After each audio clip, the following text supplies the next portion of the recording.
Four sides of the ring. Four sides of the ring. Everybody out here got an opinion. Your ego should die in the ring. If the debate's getting heated, we heating. You know it's been fire in the ring. We them guys in the ring. Leave with your pride in the sling. Four sides of the ring. Four sides of the ring. Everybody out here got an opinion. Your ego should die in the ring. If the debate's getting heated, we heating. You know it's been fire in the ring. We them guys in the ring. Leave with your pride in the sling. Four sides of the ring.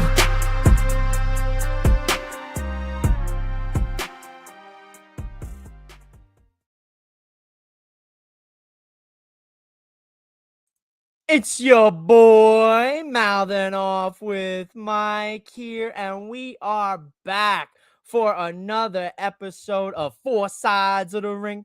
Four Sides of the Ring. Ladies and gentlemen, life is like a box of chocolates. You never know what you're going to get, and you never know what you're going to get here at Four Sides of the Ring. Is it Chano hosting? Is it Mouthing Off with Mike? Is it the founder? Is it, it's Nitram?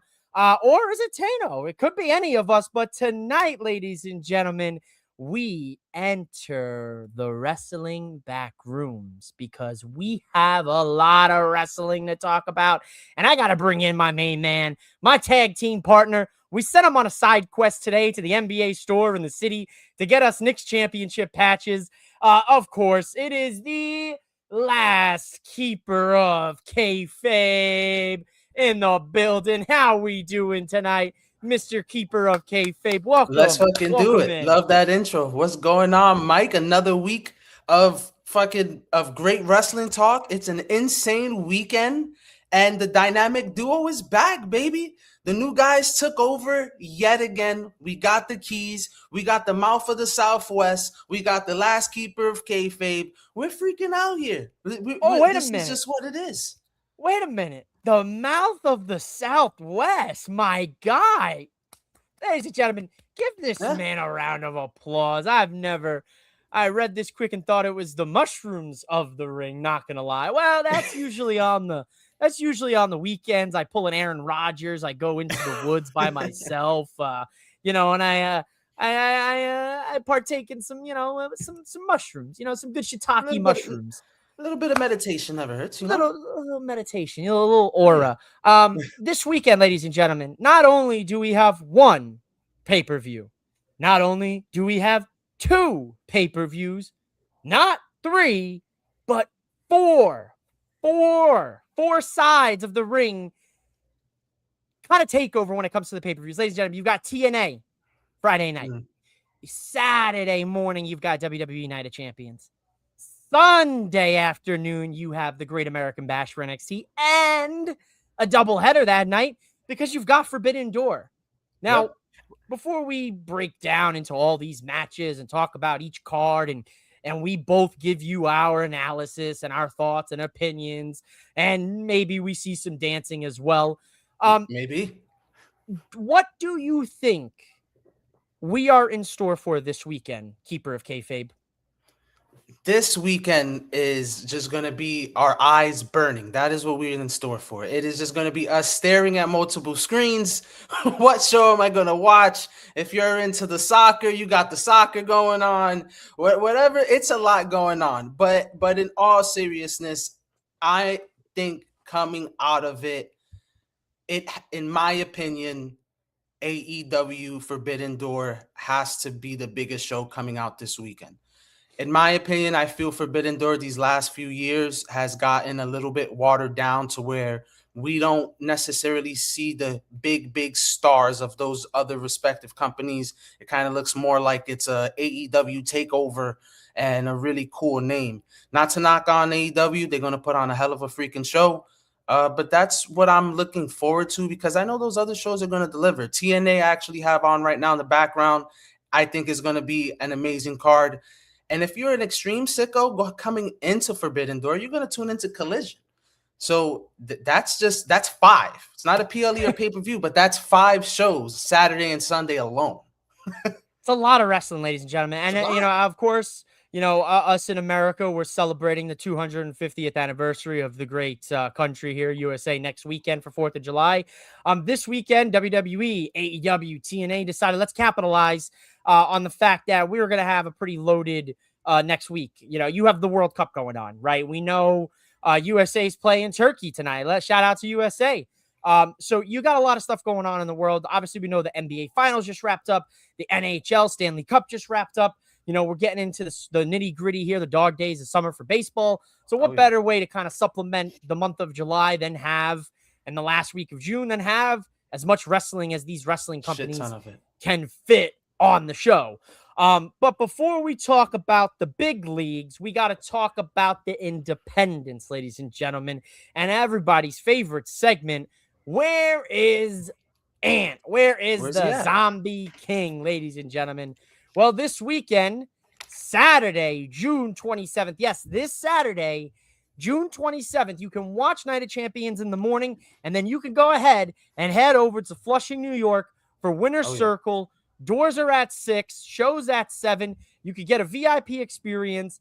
Zombie King's taking on Jeff Skywalker.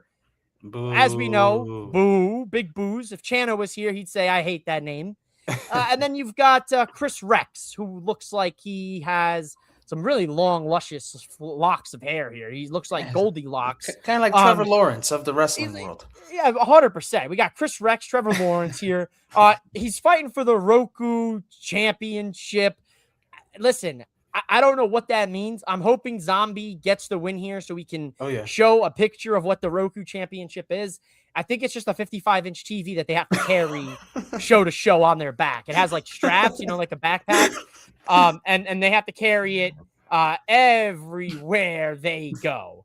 But that's where that would be horrible, going through that in the airport every single time. Just like this, imagine locally on the train or bus. Imagine going on the plane. It's like, this is my championship. It's my side place right there.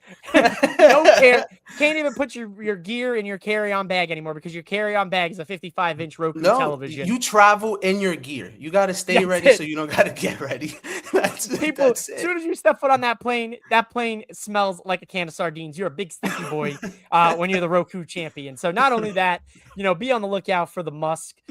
Stanley Cup mentioned. Let's go Canes. Yes, shout out. Congratulations to the Hurricanes for winning the Stanley Cup just about a week ago.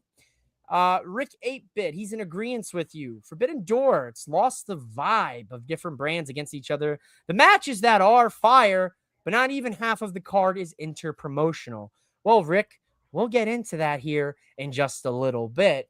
But today, if you've been under a rock, today is June 25th, 2026, which means, ladies and gentlemen, it is time to mark your calendars. So I'm going to go ahead and skedaddle here while Tano marks our calendars for us. Alrighty, folks. I would like to...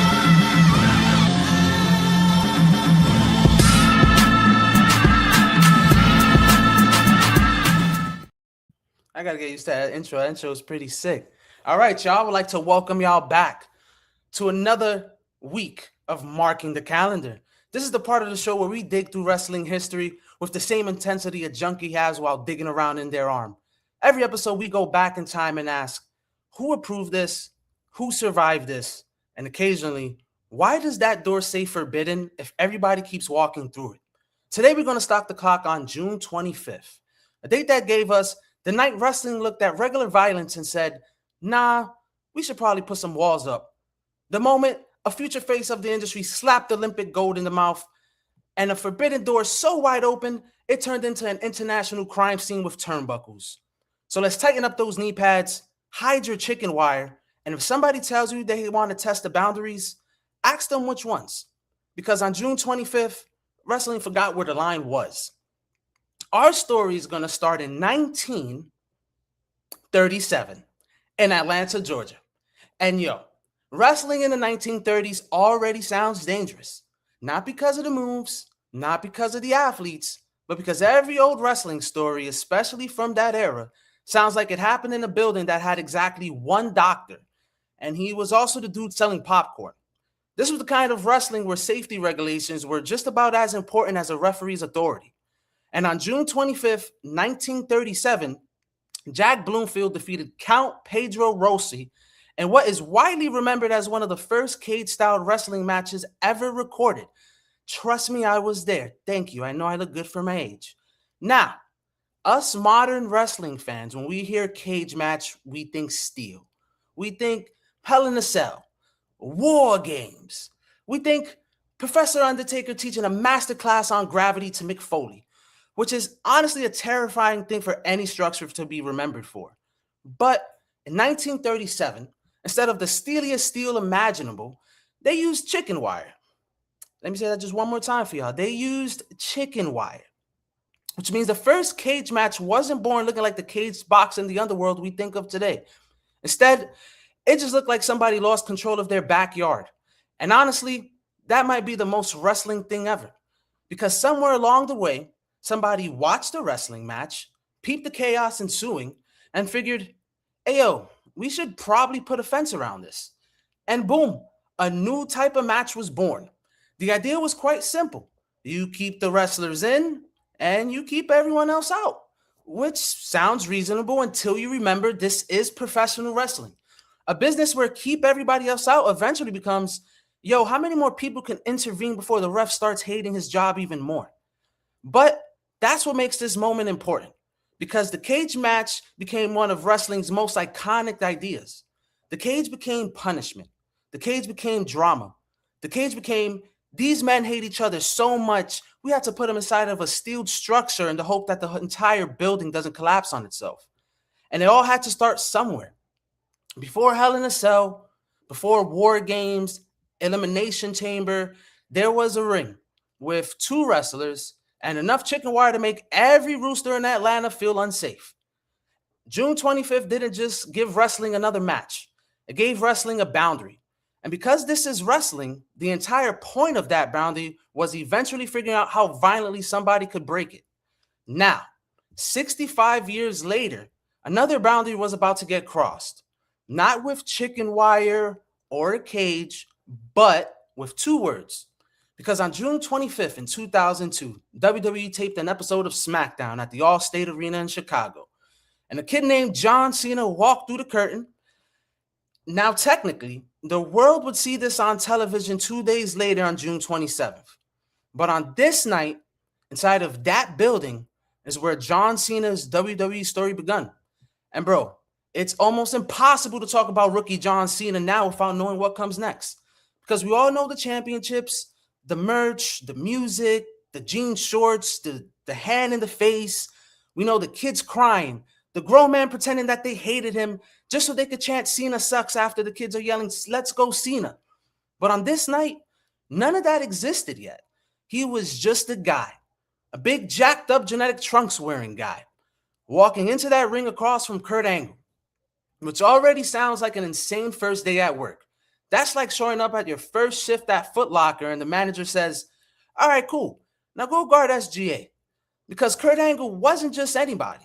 He was an Olympic gold, a technical wrestler with intensity. He was the kind of wrestler who looked like he could turn a handshake into a bloody beverage. And Angle comes out issuing an open challenge. He wants somebody with ruthless aggression. So Cena comes out. Kurt asks him, what quality does he have to make him think he could step across the ring from him? And Cena says, ruthless aggression. Then slaps the dog shit out of him. Now, that's a bold strategy. Because usually when you're at a new job, you might want to introduce yourself, shake hands, maybe learn where the bathroom is. Cena walked in, basically said, hi, I'm John, hold these nuts. And the match itself, Cena lost. Let's make that clear. This wasn't some superhero debut where the rookie comes in and beats the established star. Kurt Angle won. But the important part wasn't the result. The important part was that Cena survived the moment. He pushed Angle. He had showed fire. He made people look at him and say, wait, who is this guy? And sometimes in wrestling, that's all a debut has to be. Not a win, not dominating, just making people remember your fucking name. And Cena did that. Because afterwards, The Undertaker gave him respect backstage, which in wrestling terms, is basically being knighted by a funeral director. That man didn't just give respect to anybody.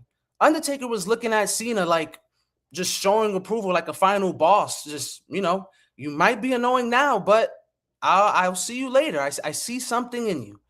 And that's what made that moment special. Not because Cena became Cena that night. He didn't. The rapper wasn't there yet. The face of the WWE wasn't there yet. The man who spent years carrying more merchandise than a Taylor Swift tour and eventually a company on his shoulders wasn't there yet. But the spark was. That little flash of, oh shit, there actually might be something here. June 25th caught John Cena before the world knew what we was looking at. Before the boos, before the cheers, before the Make-A-Wish records, before the world title runs, before people spent 20 years arguing whether if he was overpushed, underrated, overrated, or just secretly one of the greatest ever. On this night, he was just a rookie with enough confidence to slap Olympic gold medalists in the face. And honestly, that's wrestling. Sometimes the future doesn't arrive in fireworks. Sometimes it arrives in black trunks, says 2 words, slaps Kurt Angle, and somehow becomes unavoidable. Now, 21 years later, wrestling wasn't just testing one man's future anymore. It was testing what happens when entire companies stop pretending that walls still mattered. Because on June 25th in 2023, AEW and New Japan opened the Forbidden Door in Toronto, Canada. And once again, wrestling fans proved we call something forbidden while actively buying tickets to watch everybody walk through it. Forbidden Door is one of those names that sound dramatic as hell. Like you should maybe need a key or something, like a password, a coded pattern of bricks that need to be properly sequenced on the door. Something. But by 2023, the door wasn't forbidden. That door was wide the fuck open. That door had foot traffic. That door had a welcome mat. And the card itself, it was a real slobber knocker. MJF defended the AEW World Championship against Tanahashi, which felt like a generational clash between a man who treats wrestling like Bob Ross treated canvases and a man who treated every room he's in like Homelander treated human decency. CM Punk defeated Satoshi Kojima in a match that felt like 2 completely different men from 2 different wrestling worlds discovering that they both spoke fluent ass whooping. Bryan Danielson had defeated Kazuchika Okada, a match that felt like 2 all-time greats meeting in the middle of wrestling's Venn diagram. Not exactly a comfortable place to stand considering both men spent years convincing audiences that the squared circle belonged to them, which sounds like a dream match, because it was. And then somehow, with all of that already on the card, Kenny Omega and Will Ospreay still walked in with a match that felt like it had no interest in being normal.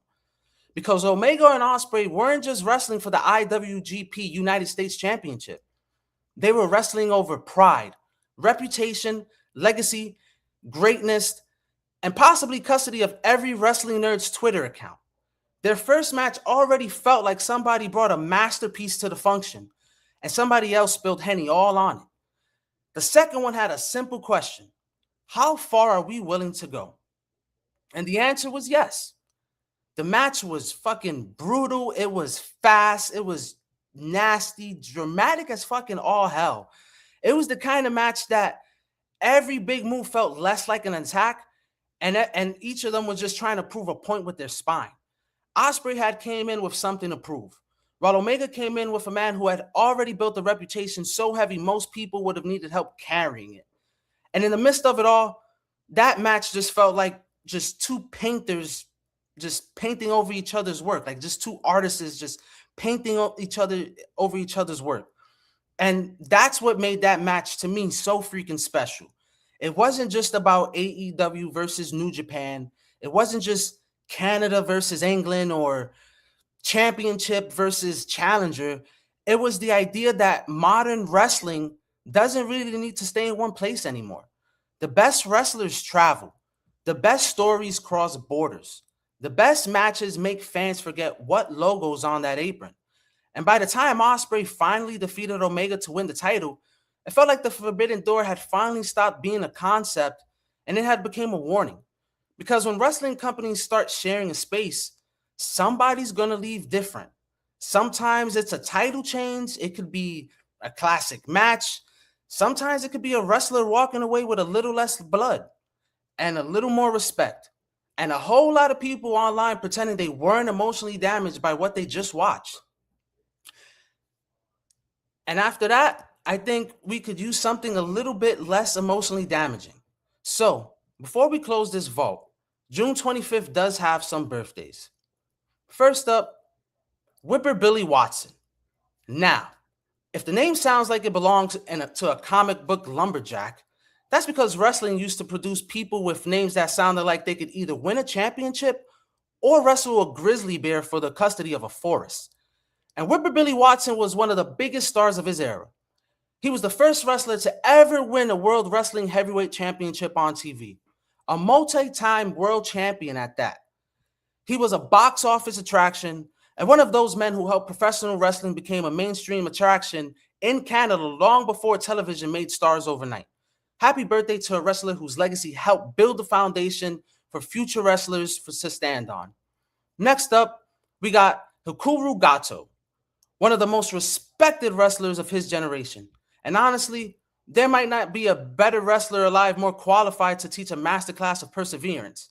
Because every wrestling fan that ever looked at him at some point thought this gotta be the year. Then the next year comes and everybody says it again. The man spent years putting on incredible matches, earning respect from fans around the world, and quietly becoming one of New Japan's most dependable performers. The wrestling equivalent of the player every fan base keeps campaigning to keep on their team one more year for a championship run. Happy birthday to him. And finally, we have Layla. Living proof that WWE once looked at dancers and handed them wrestling careers. But much to Layla's credit, she did work her ass off, eventually becoming the women's world champion. And she was also part of LaCool, alongside Michelle McCool. Layla helped create one of the most entertaining partnerships of its era. The kind of duo that could make people laugh, make people angry, and somehow make both happen in the same segment. Which, now that I think about it, is the entire wrestling business. Happy birthday to Layla. And that is why we keep marking the calendar. Because from the very beginning, wrestling has always had the complicated relationship with boundaries. One day, it's a couple of wrestlers looking at a ring and deciding they needed a fence around it. Another day, it's a rookie looking at an Olympic gold medalist and deciding respect could wait until later. And another, it's entire companies looking at decades of traditions and saying, what happens if we open the door anyway? And somehow, it's all the same business. And that's the beauty of wrestling. Every generation finds a line. And the next generation immediately starts looking for new ways to cross it. And that's why June 25th matters. Because from Chicken Wire to Atlanta, to John Cena slapping Kurt Angle in Chicago, to Omega and Ospreay tearing down the walls between wrestling worlds in Toronto, this day kept asking the same question. Where's the line? And wrestling kept answering. Bro, what line? June 25th. My name is Taino, the last keeper of kayfabe, and I'll catch y'all next week on this comfy corner of the four sides of the ring. Until then.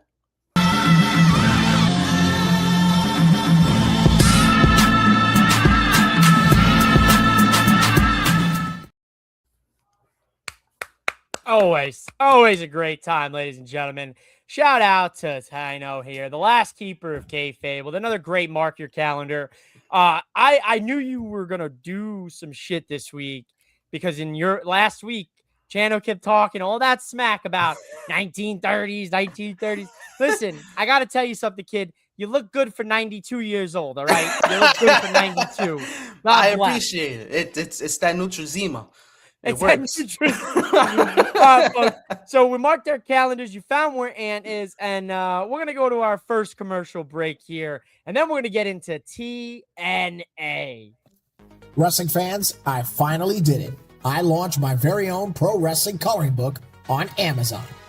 It's packed with bold action-style wrestling pages, championship belts, entrances, arenas, characters, and moments made for fans to color their way. Whether it's for kids, collectors, wrestling families, or anyone who grew up loving the larger-than-life world of pro wrestling, this book was made with fans in mind. So if you want a fun gift, a creative activity, or just something different for the wrestling fan in your life, Search the Pro Wrestling Coloring Book on Amazon today. Color the action, create the moment, and support independent wrestling creativity. Search the Pro Wrestling Coloring Book on Amazon now and help bring this project to the top rope. Bring it to the top rope, ladies and gentlemen. Go get yourself a coloring book. Listen, you don't have to buy it just for your kids. You can buy it for yourself. Maybe, maybe you got a lot of mental problems that you just got to work out. You just got to grab some crayons, some colored pencils, some markers, and just get in there and start coloring. You know what I mean? Do it on the train. It'll pass time. On the train, you know what I mean? On the bus, in the cab, in the Uber, at your job. Fuck your job. You don't need to work. You don't need to feed your family. All you need to do is those color. calls. So, yeah, fuck those calls. Get the Pro Wrestling Coloring Book now on Amazon. Go support independent wrestling. Support independent creators. Shout out to USA 1-0 here against Turkey. I'll be your live update here on the World Cup. Okay. This is something that you usually don't get on Four Sides of the Ring. But we do need to talk about TNA Slammiversary, June 28th here. So Sunday. So it's on Sunday. So I was wrong. I thought it was on Friday night. It's actually on Sunday. So not only do you have Forbidden Door and NXT, the Great American Bash, you also have TNA Slammiversary. Triple header. Woo. Triple header, ladies and gentlemen. You know, your poor Mets lost a day-night doubleheader yesterday. It was a tough scene. A triple header is usually when I start ringing the alarms and I do a mega live stream, but honestly, I'm sorry, I don't want to do one this weekend. So we're going to talk about it now. It would be too much, dude. I did it last year. For All In and the NXT Great American Bash and Saturday night's main event. Oh my goodness. It was a fucking marathon. I yapped and I kept yapping for 6 hours, 8 hours straight. I swear. Pulled the shift. Hey, look, you pulled the shift, and that's why you're mouthing off with Mike. That is why we got the dedicated fan base we have, because this guy right here is dedicated to the craft, baby. But this year we're taking a break. We're gonna do it. Me and Mike are gonna handle it tonight. We're gonna give our predictions, and worse I see it, 7 out of 10. We're gonna be so freaking right. If we could bet this on FanDuel, we would have. Anyways, I'm sorry. Listen, I made a killing this week on the World Cup. God bless. So they lost yesterday. For some reason, South Africa. I'm so sorry. South Africa pulled an upset, and I'm like, of course, when I bet they win, it's fine. You know. No, you know what's crazy is I got fucking greedy last night. I got home from work. I had a great day in the afternoon on Morocco and a couple other games on Bosnia. I had a nice little 3-leg parlay, and then I come home and that game's on Korea and Africa, and I'm like, dude, I think we're going to see another goal in this game. It's the 70th minute, you know. So I hit the live bet over, 2.5 goals in the game. My greed got the best of me, ladies and gentlemen. That game ended. Nobody scored. That was it. South Africa pulled up a massive upset here. Ecuador themselves today helped themselves today against Germany. So it's been a great final group play week here for the World Cup. Round of 32 starts next week. And TNA Slammiversary, as of this recording, has nine matches here, ladies and gentlemen. So let's start off here. Eric Young versus Ricky Sosa. Tano, is it a Margarita match? And who do you got winning? I will say it's not a Margarita match for me, only because I do find Ricky Sosa entertaining in the ring. I also do love his intro music. So it's not a Margarita match for me. I will be tuning in, and I got Ricky Sosa pulling off the dub. I'm right there with you. The youth over Eric Young. Eric Young's in the business here now in his career of putting guys over, and he's done so wonderfully in his role in TNA since returning to the company. So I'm going to give the win to Ricky Sosa. I like that. No Margarita match as well so far. Me and Tana, we're on the same side here. Let's look at Cedric Alexander versus Leon Slater versus Frankie Kazarian versus Mr. Elegance. Ugh, he stinks. Oh, wow. Versus Fabian Eichner versus Casey Navarro versus the legend himself, ladies and gentlemen. Amazing Red in the Ultimate X match for Cedric Alexander's X Division Championship. I'm not even going to ask you guys if this is a Margarita match. It's not. It's Ultimate fucking X. Yeah. You know, who do you got winning Ultimate X? Does Cedric Alexander walk out and still, or do we get end new X Division champion? I will say, and new X Division champion, Leon Slater. Ooh, okay. I like that. I think that his a lot. athleticism will be superior than everyone else. Not to discredit anyone else in that match. That's fair enough. I love having Amazing Red in this. That is Oh, hell super yeah. rad. An absolute legend in the wrestling game. So I can't wait to see him in a TNA he's amazing. ring. And what would be, I think it's like the first time in 20 years? I mean, I'm sure someone will correct me, but I feel like I haven't seen Amazing Red since the peak of TNA. So I'm real quick. I was unfamiliar with Amazing Red. Got familiar with him within the last couple of years. All I'm gonna say is, as everyone probably knows, ahead of his time. I'll just leave it at that. I wish I could have seen him in his prime against some of the stars we have now. But it's great to see him this Sunday.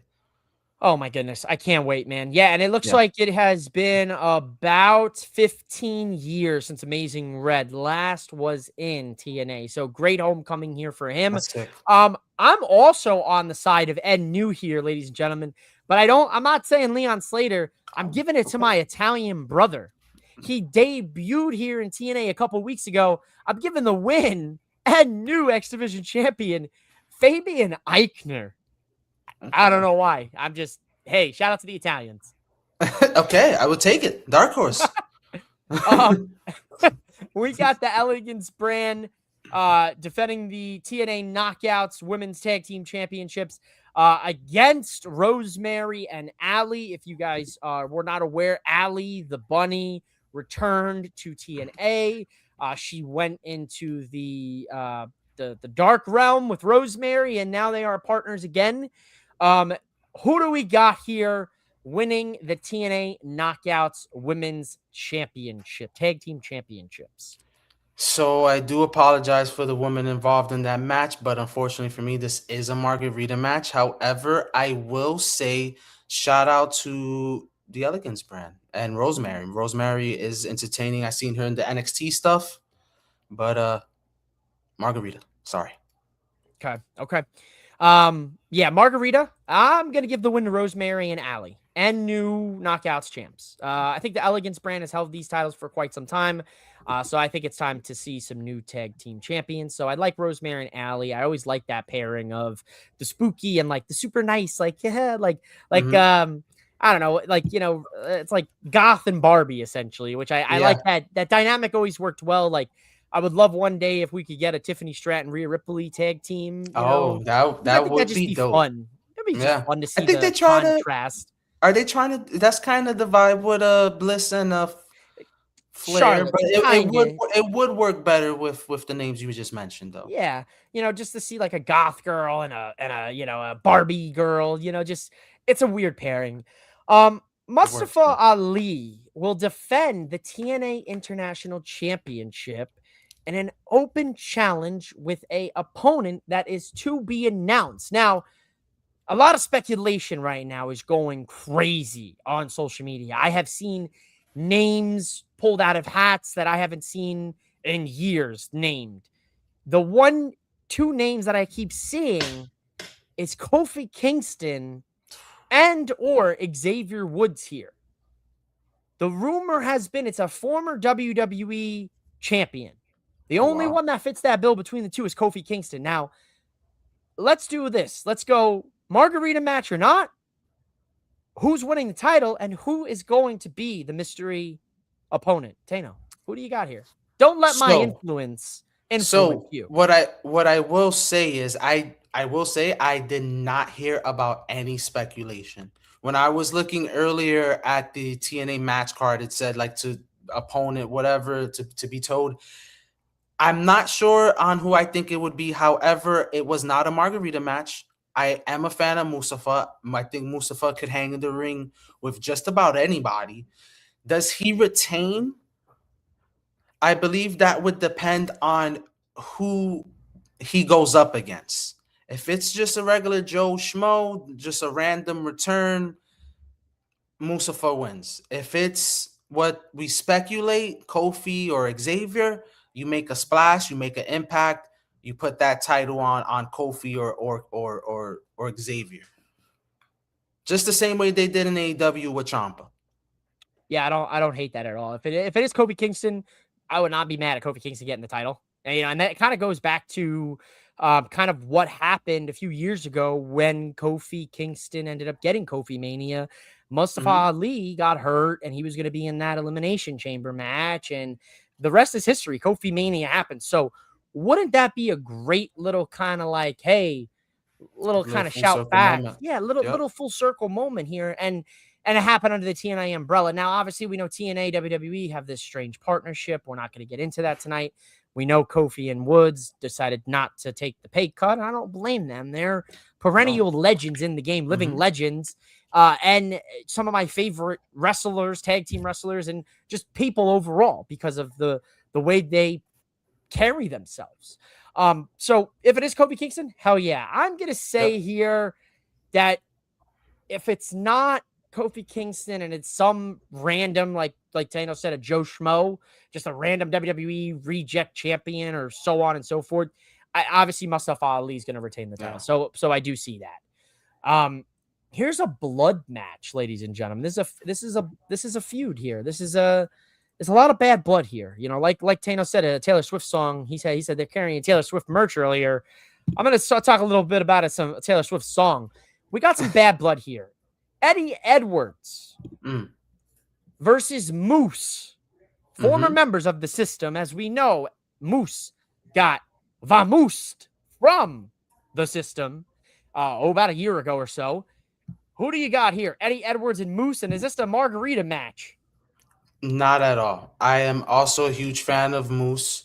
Also, I believe Moose wins. I don't want to say the word need, but I think he kind of needs to get a win just to reestablish himself as a top tier star in TNA. I feel like he's been in a little bit of a low this last couple of months. So let's let him reestablish himself, especially heading into the summer. Give me Moose. It's a Margarita match for me. Sorry to disappoint, ladies and gentlemen. I am going to give the win to Moose as well. Lei Ying Lee defends the TNA Knockouts World Championship against Zaya Brookside. Who do you got here? Is this a Margarita match, good sir?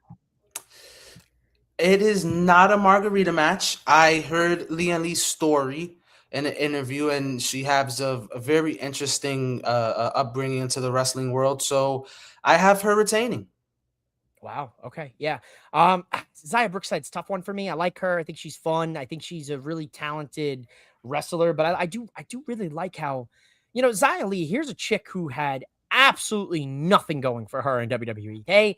They embarrassed her. They had her coming out throwing knives and just being very stereotypical, like, oh yeah, she's Asian, so we're gonna have her throwing all sorts of knives. Like, all right, we get it. All right, WWE, this ain't the 90s when you could, get away with that kind of shit. Seriously, different time. We obviously we had Tony D and the Don, and there's levels to it, right? You can be a little stereotypical, but it can't be like overtly like disgusting in your face. Like a Don character, the Italian Don character, it is a super stereotype. If it's not done well, I'm offended myself. They did it pretty well. At least he is Italian, because that's what the WWE didn't do in the 90s. Like, those guys weren't what they were portrayed to like be. Jeff Cobb. You're trying to tell me Jeff Cobb's Samoan? I know damn well Jeff Cobb is not Samoan. He's from an island. It just ain't the Samoan Islands, all right? Yeah, Don't tell me no bullshit. He's from an island. Just throw him there. It's fine. Yeah, just don't worry. He's just surrounded by water. Get him over there to the bloodline. So all right, I'm gonna give the win here, and still Lei Ying Lee. I do like her. I really am becoming a fan of her over these last couple, honestly, years in TNA. She's revitalized her career. Seriously. We have AJ Francis versus Elijah, and this is a big one here because AJ Francis technically owns the right to Elijah's music. Very interesting. Two musicians here.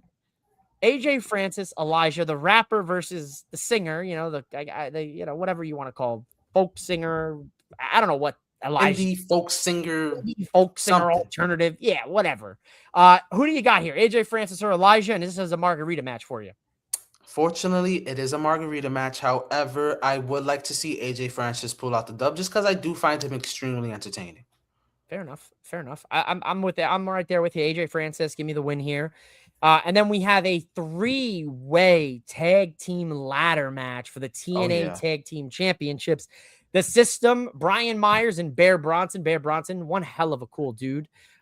We got to meet him, back in May when we did the Double or Nothing weekend. Super cool dude. The System, Brian Myers, Bear Bronson are the tag team champions right now.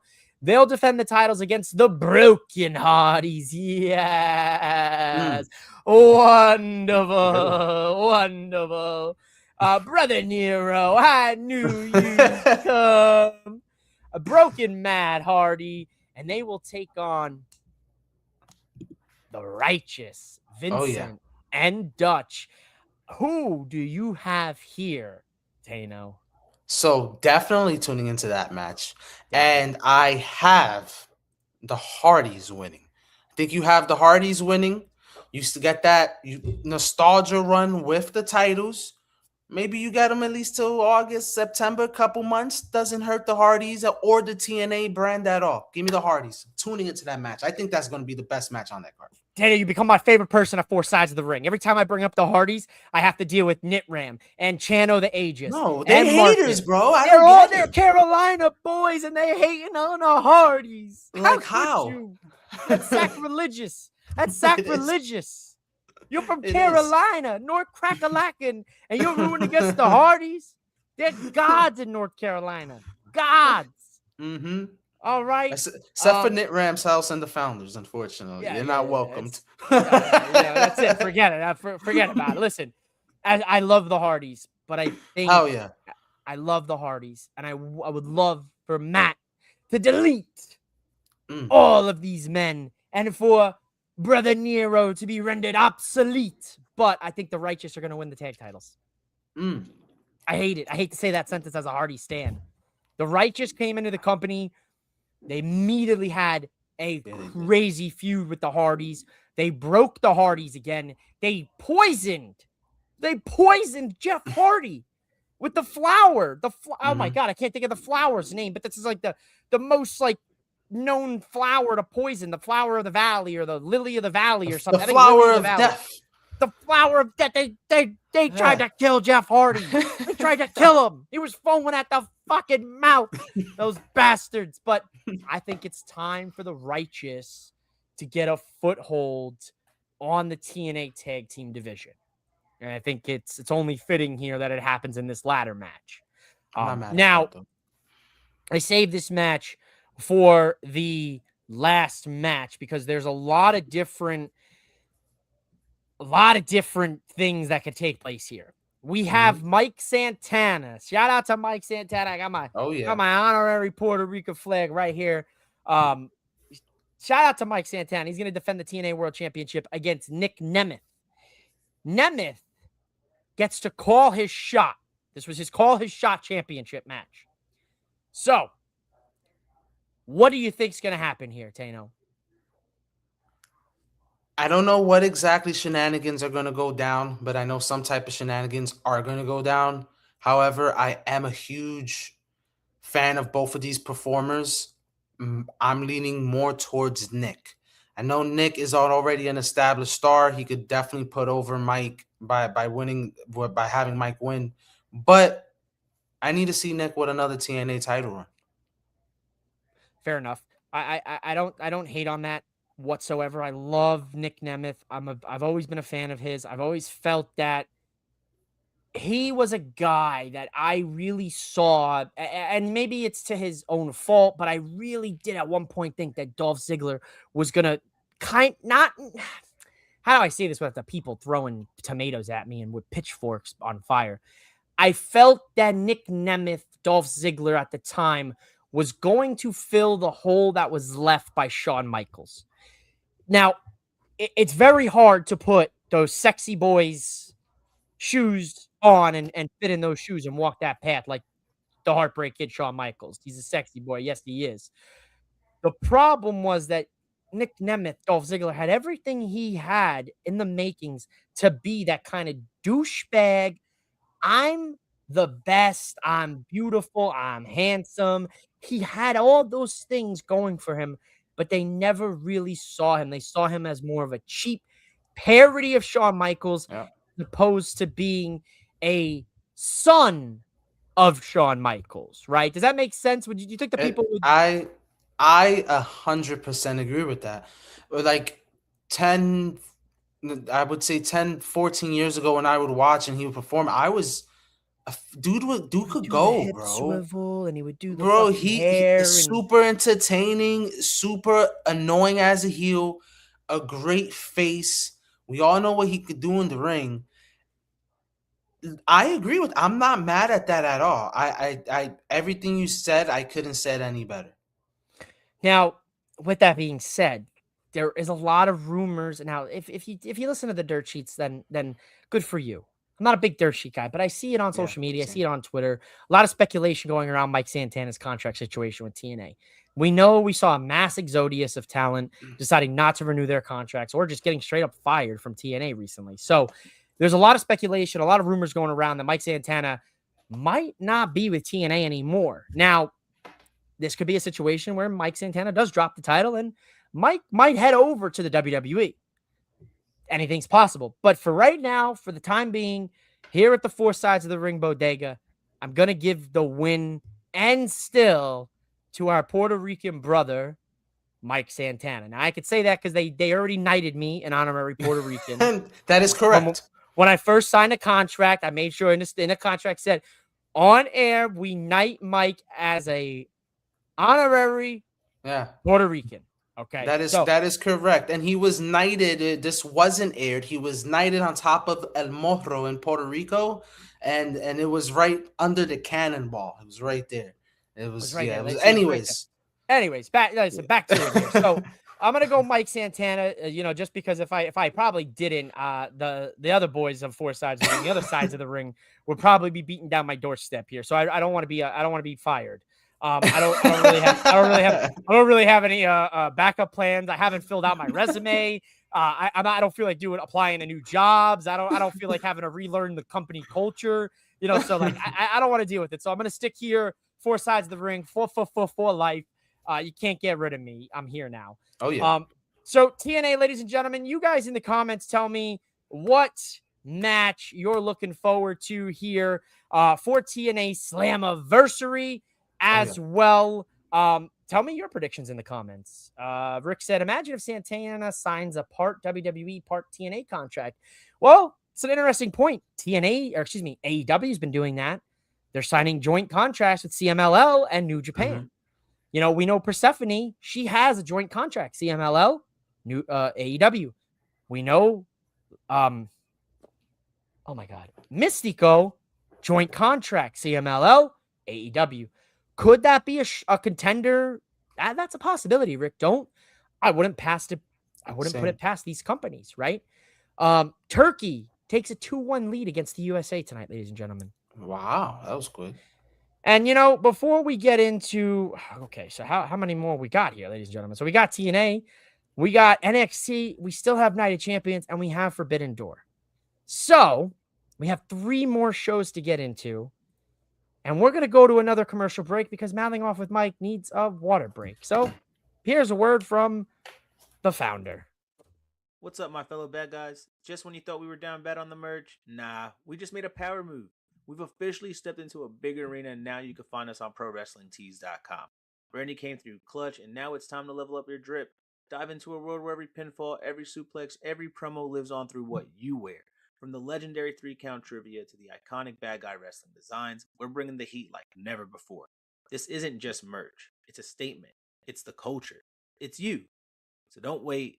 Pull up to ProWrestlingTees.com, look up 4 Sides of the Ring, rep the squad, and unleash your inner champion. Don't forget, tell them the bad guy sent you. Listen, the bad guy sent me some fish the other week, and I ate it. He sent me bad sushi, so I had food poisoning. So watch out for if the bad guy sends you any food, you might get food poisoning. And yes, Rick, much like the World Cup this year, that was a hydration break. If you guys have been watching the World Cup, soccer, football, usually does not have a hydration break when you're watching, normal football around the country. But for the World Cup, because you got to get those TV timeouts and you got to show those commercials, because all those sponsors pay billions of dollars to be a sponsor for the World Cup. You got to have a hydration break for a commercial. So that was our hydration break here at Four Sides of the Ring. Let's get into WWE Night of Champions. This one will be Saturday afternoon for my East Coasters, Saturday morning for my West Coasters. If you're in the Central Time Zone, if you're in the over across the pond, I don't know what time it is. Figure it out, you fucking Just self. Google it. Yeah. I'm not the Minuteman here. I at least we should can start go at doing least that. 3. The Minuteman? We name each time, we name each time zone. If you're in Asia, it'll be at 2300 hours. Just name me. And if you're in Scotland, it's gonna be at this time. Why me? Oh, fuck it. I'm gonna miss the Scottish when they leave America, man. I'm gonna miss them. They drunk out the bars, bro. I saw they drank fucking Boston out of every beer, and I love them. Never let them leave. Keep them here. This is the greatest slumber party ever. But you know what's not the greatest ever? This King of the Ring tournament final match, ladies and gentlemen. This past week, I'm surprised you didn't say this and mark your calendar. Well, you are pretty by the date. Earlier this week, ladies and gentlemen, we had the anniversary of the most infamous King of the Ring moment, I think, in history. And that's the bottom line, because Stone Cold said so. You can keep your John 3:16s. Austin 3:16 says, I just whooped your ass. And shout out to Jake the Snake Roberts as well. We have, man, I'm pissed. We got Jey Uso. That's your warning shot. Blow. Blow. Blow. I'm not big on it, man. He did it 2-3 times already, I think. The first time caught me off guard. I saw Twitter kind of talk about it, and I'm like, nah, it's nothing. He did it another time or two, and I'm like, it doesn't fit. I don't like it. I don't like it. I hate it. I hate it. Yeet worked, but this is too long. He's trying to, I think, transition out of Yeet into the arrow shotgun or whatever. That's fucking Damian Priest's thing. He's stealing Priest's thing. No, Priest doesn't do the blow. It's the blow. That's the trademark. It's the blow. R.I.P. my granny. She got hit by a bazooka. Kablow. Kaboom. That's your warning shot. Kablow. What are we doing? This fool was listening to R.I.P. my granny got hit by a bazooka, I guarantee you. Somebody was like, hey, yo, Jay, you should listen to this song. I think you'd like it. And he was like, oh, shit, I should use that in a promo. He took it personal when old boy called him Unk. He started listening to this crazy music. He's trying to stay hip. I don't know what's going on. He started listening to the Suicide Boys and Lil Uzi Vert. And he started listening to I don't even know what Lil Peep and all these guys. Whatever, man. Whatever. Oh, brother, this guy stinks. Where is it? Where do I have it? I have it? It's a Jey Uso. Who is it? Jey against Oba? Oh, brother, this guy stinks. Oh, that's how you gotta just like he does. You gotta always run it back when it comes to Jey. Run it back. I agree. Who is walking out of Saudi Arabia as your King of the Ring, Tano? Is it Oba Femi the ruler, or is it that's your warning shot, blow, Jey Uso? So, I do believe Jey takes the win. I think it's what most people are thinking is going to happen in Saudi. Oba's beefing with Brock. Brock comes, costs Oba the match. That's what causes Jey Uso to win. I will say this. I'm not excited about it. However, depending on who Jey Uso chooses as his opponent, if he wins, and how they go about this story, it could save the King of the Ring, the reaction of him potentially winning King of the Ring. I don't see Oba winning. Jay wins because an F5 lands in Saudi. Yeah, that's probably the case. Yeah. So, can I just call this a margarita match and keep it pushing? I'm just gonna call it a margarita match. We all know it's the writing's on the wall. Literally, we all. All right. Listen, Rick. You know what? Thank you. I agree, Rick. Yeah, that's what I'm saying. Depending on how he chooses with a little promo package, how WWE does it, it could work. King Uso, him and Roman clash. I don't know. It's something. He's a king. Roman's a tribal chief. It could work. It could work. You're not wrong. And that if it does, they better make that choice very interesting because we have seen Jay and Roman we can't once, do that though. Twice, thrice, quadruple time. Like I can't. Hell in a Cell. At the other premium live event. Keyword might like the Mets might win another game this season. That's on you guys. Rick's a Mets fan too. That's for you guys to figure out. Your problem is you need to fire Stearns. You got to fire him. That's it. He's got to go. Forget about it. He's terrible. He got the keys to that kingdom. He got the blank checkbook of a billionaire fucking hedge fund manager with Steve Cohen, and he ran that fucking team into the ground. And Mendoza should have been fired last year. Forget about that. I don't even get. I could do an hour.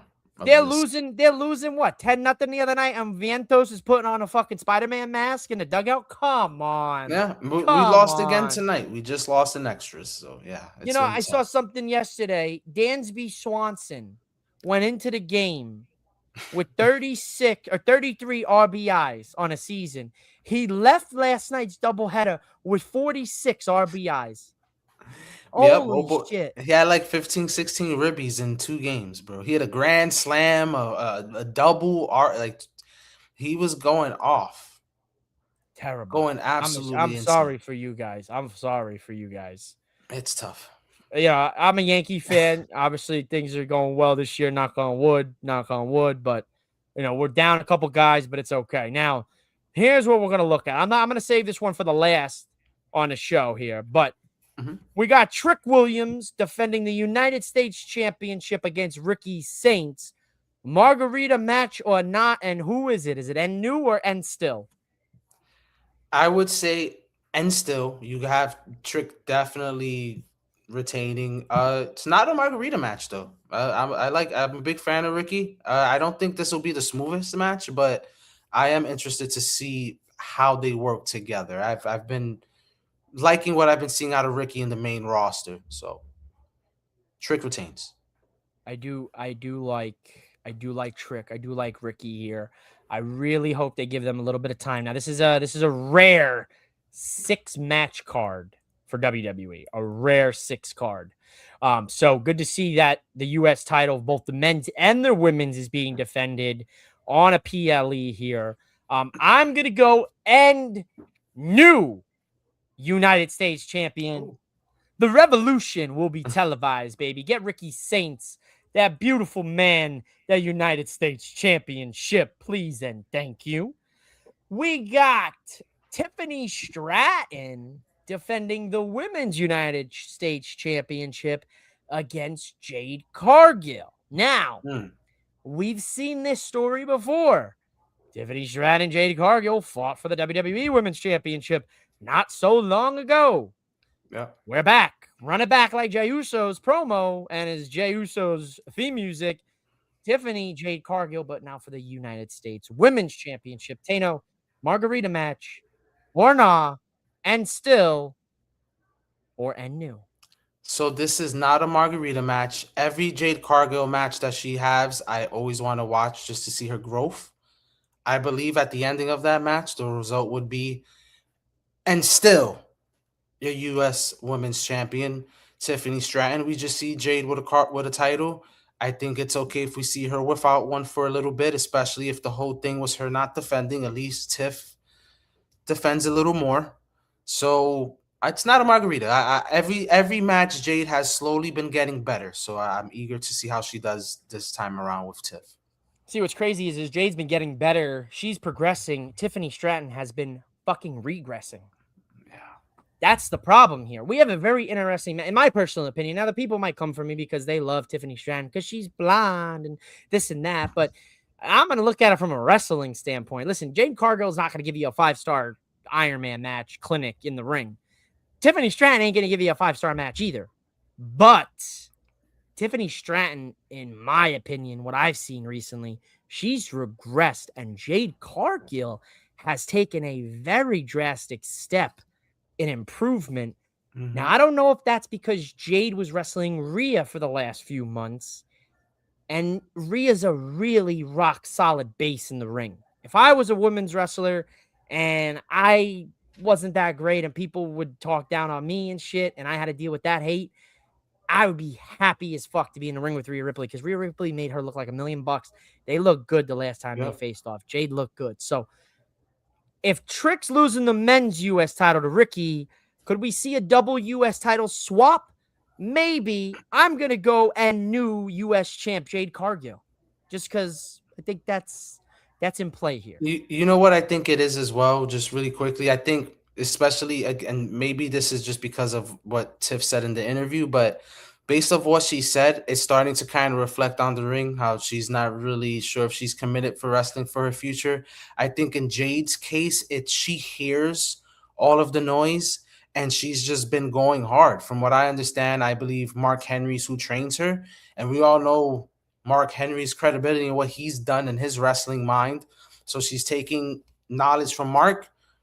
Like as you said, foundation from Rhea. She's only getting better. She's using it as motivation, but it's as you said, man, it's an interesting match. One is on the way up, one's on the way down. We just have two different winners in the outcome.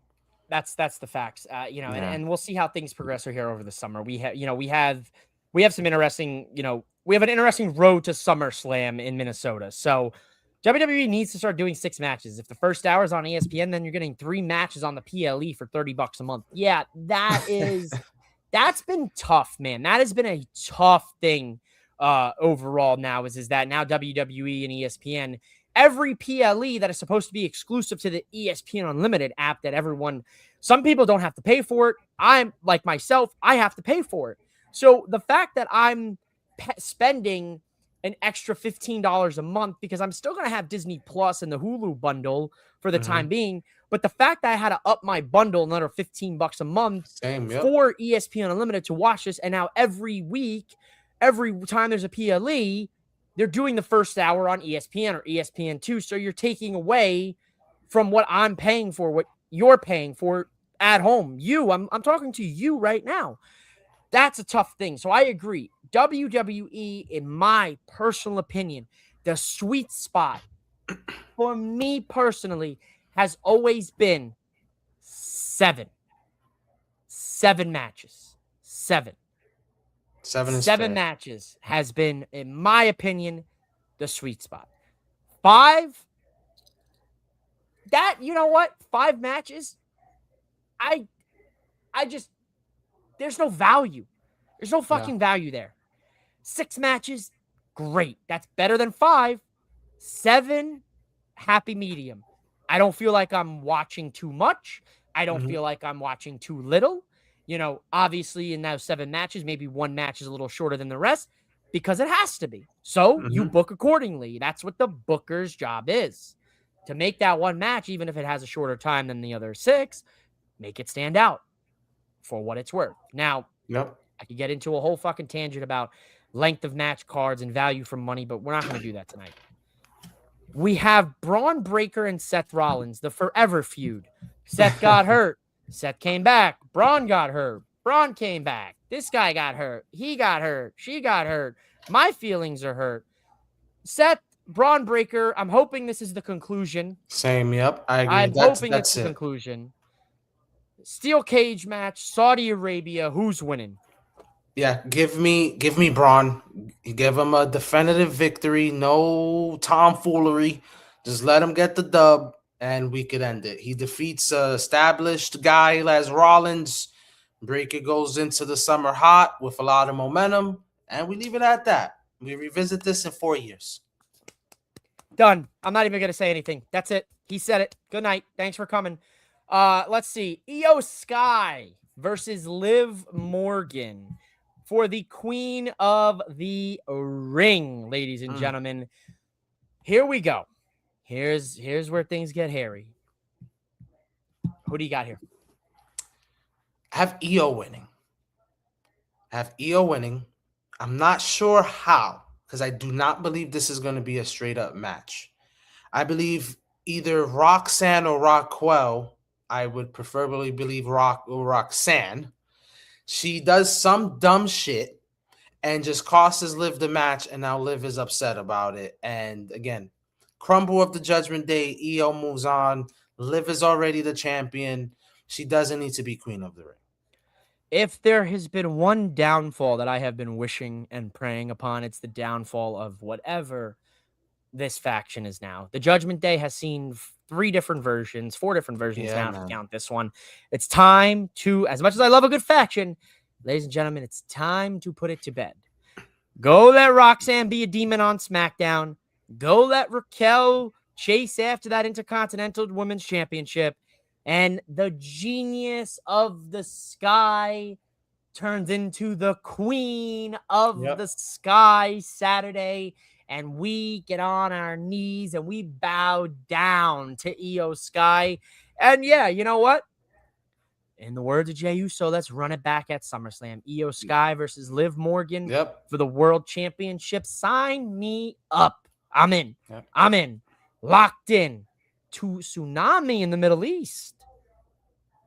A little Bronson Reed return. Rick 8-Bit thinks Bronson Reed's coming back for that steel cage match. That's something too. He looks in incredible shape. Have you He seen does. when he's been posting? I have, yeah. He's demon. He's going to be a demon when he comes back, man. 1000%. Woo. And, you know, listen, you love daytime television. You love soap operas. You love telenovelas. Well, I've got a telenovela for you, ladies and gentlemen. Senor Cody Rhodes defends his WWE Championship against the career killer, the Ring General, Gunther, and the last good guy. This guy's like you. You're kind of Sami Zayn. You're kind of our Sami Zayn. The last keeper of kayfabe.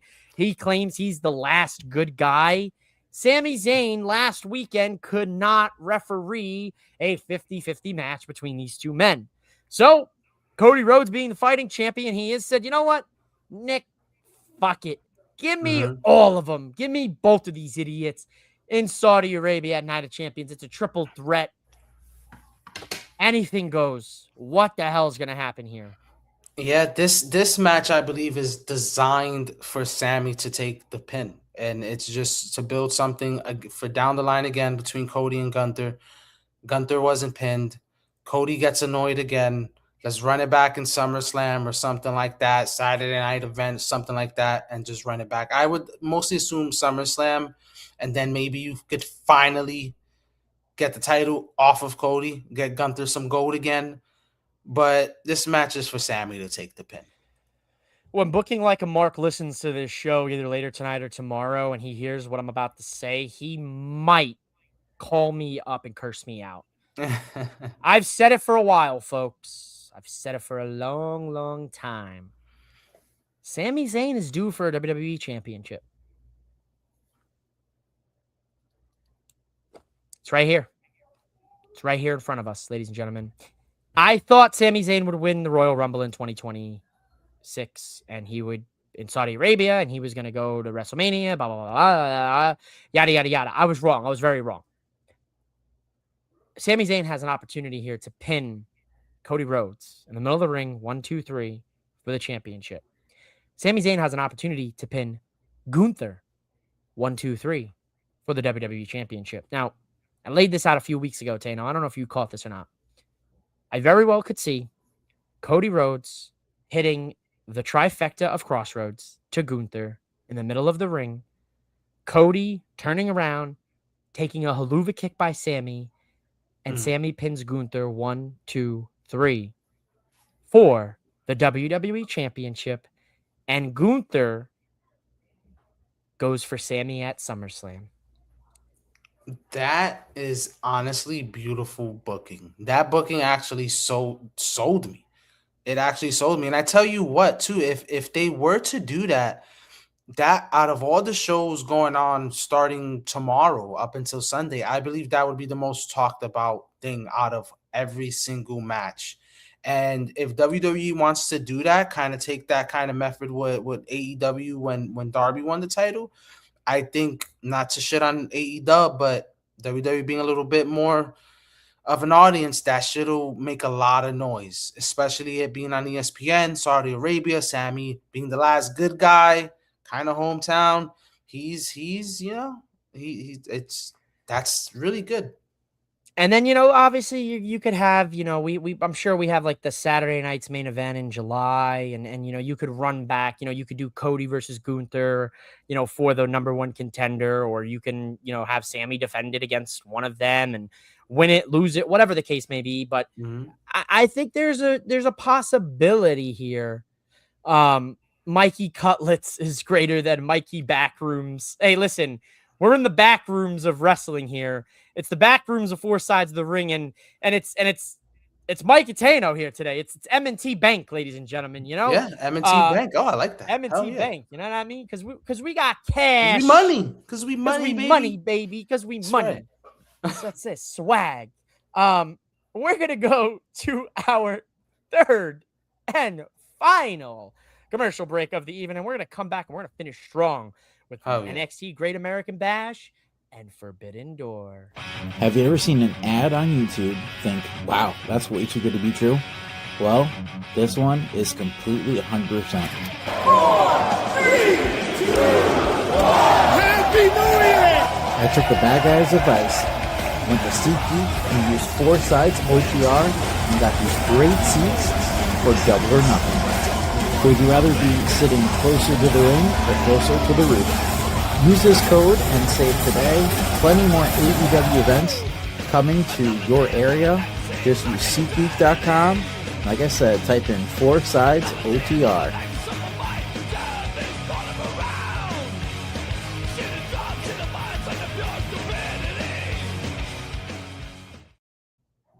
That's it, baby. Ladies and gentlemen, 4 Sides OTR, $20 off your first purchase at SeatGeek. And, you should definitely do that because, there's a lot of events coming up. You saw that list of events AEW's got this summer. WWE's got events. Hell, you could use that $20 off to save $20 off the World Cup tickets if you want to go to a World Cup game. Did you think about that? Seriously? No, you didn't. Nobody thought about that except Or you could get even cheaper tickets to go to a Mets game. They already you cheap. could even, you know what? You could use that $20 code. They're going to give you money when you go to Citi Field. All right? They're going to give you $10 back because they can't even fucking give the tickets away. I'm sorry. That guy has a sexy voice doing that ad. Shout out to our own. Oh, yeah. He's a part of our conglomeration. The conglomeration AEW. We've got our own conglomeration with Rick 8-Bit and Booking Like a Mark. Yes, you have a sexy voice. I told you should make your own ASMR channel and you should start, tip-tapping on the mic and blowing in people's ears all sexy like with that sexy voice of yours, Rick. But speaking of sexy voices, I didn't know where I was going with that. Anyway, we're going back. Backtrack, rewind. I've talked enough. So, Tano, NXT Great American Bash doesn't get much more American than the Great American Bash. There's been some really cool Great American Bash moments. We've had the Bash where John Cena hit the FU to Edge and Big Show through the light thing. We had the Batista match there. We've had Great American Bashes, most famous, the Great American Bash, WCW, kind of derived from it. So we've had some Great American Bashes, and NXT took the banner just a few years ago. This PLE Sunday will actually be on the CW. Very good. I don't know how that's going to work, but just boom, channel 11 right there. Watch channel 11. Please. Pix 11, ladies and gentlemen, for the New Yorkers, for the Southwesters. I don't know what the fuck it is. I have no idea. I have no idea. I will literally sit there and I'll go to put on, I'll go to put on the news, the New York news, WPix 11, or I'll go to New York 1, and my dumbass forgets that that's not the news I get. I don't get that news. I get the news out here. and it confuses the shit out of me. So I still, to this day, I've been here on the West Coast for about 10 years, going on 11 years, and I still put the New York channels in my controller.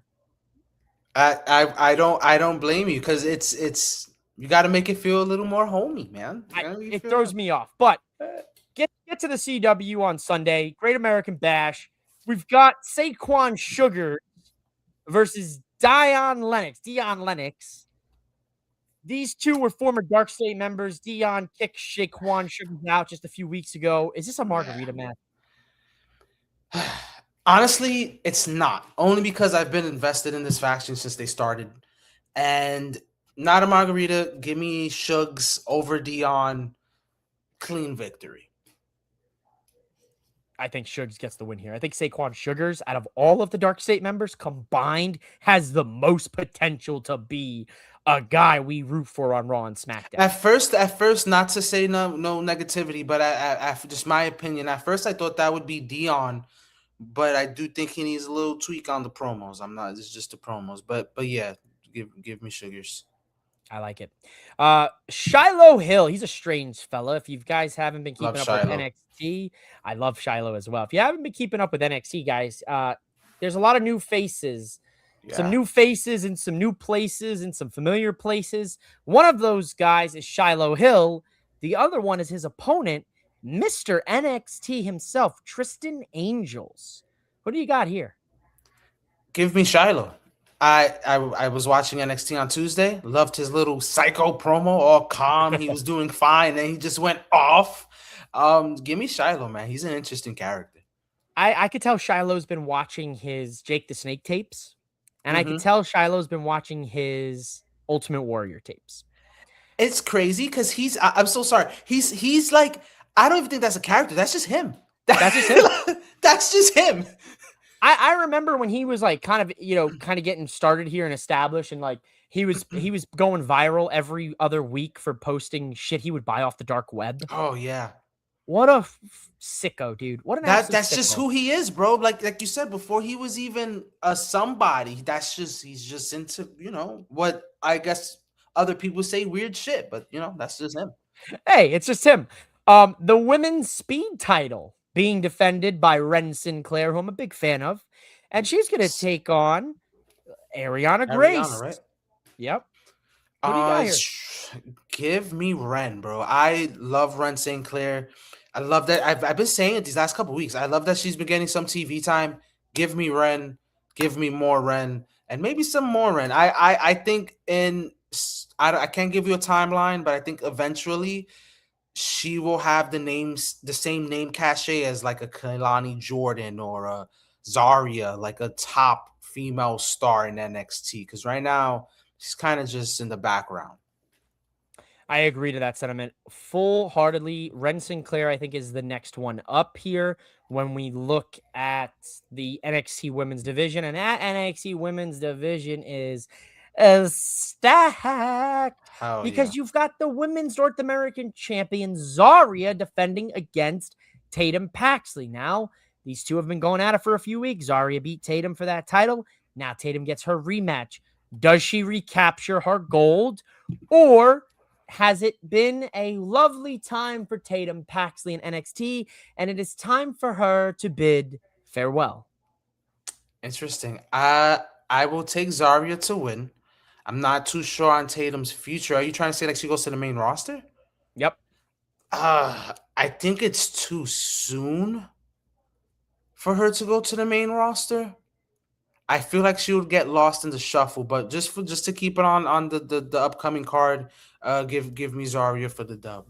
Yeah, give me Zarya, and still Tatum, I question whether she'll get the call up or not, but all signs kind of point to it here. Now, they may keep her in NXT just to let her and Shiloh kind of figure out like what they've been doing. They've been kind of having a little bit of an alliance there. So we'll see. Maybe Tatum gets transitioned into the NXT Women's Championship picture.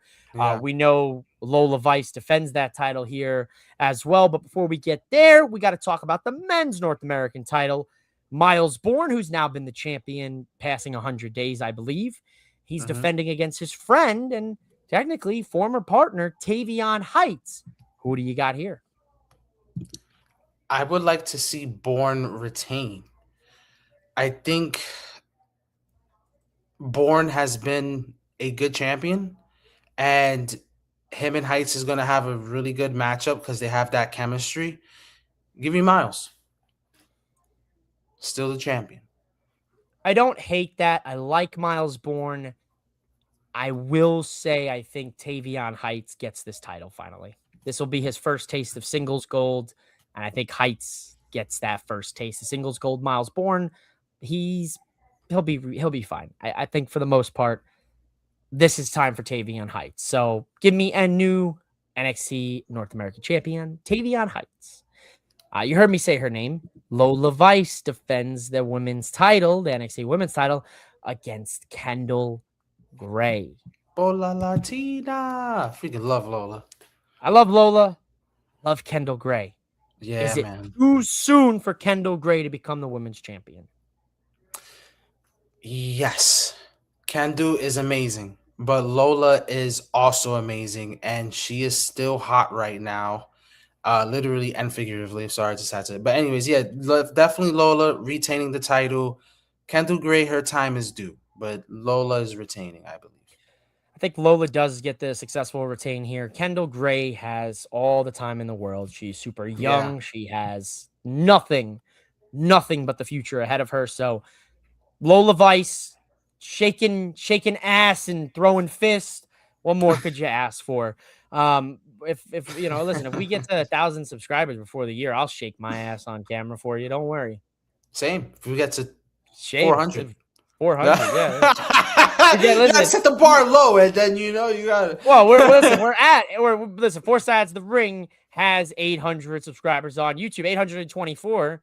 So if we get to 1,000 before the end of this summer, I'll twerk on Four Sides for you. I'll twerk it. I'll throw it down.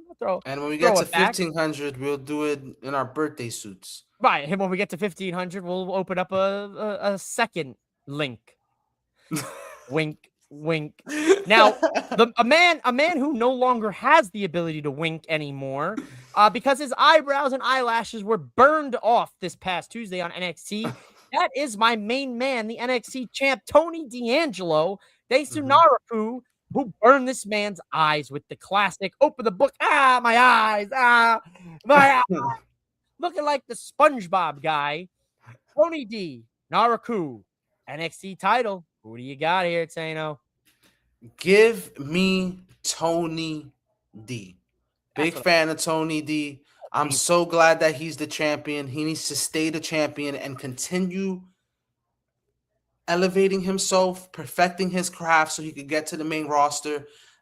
I'm glad that they kind of dropped that Soprano-esque gimmick. You can still see it in the background. He's still trying to figure out who he is, I feel like, as a character. But I'm a fan. Stay with the champion. Give me more TV time, Tony D.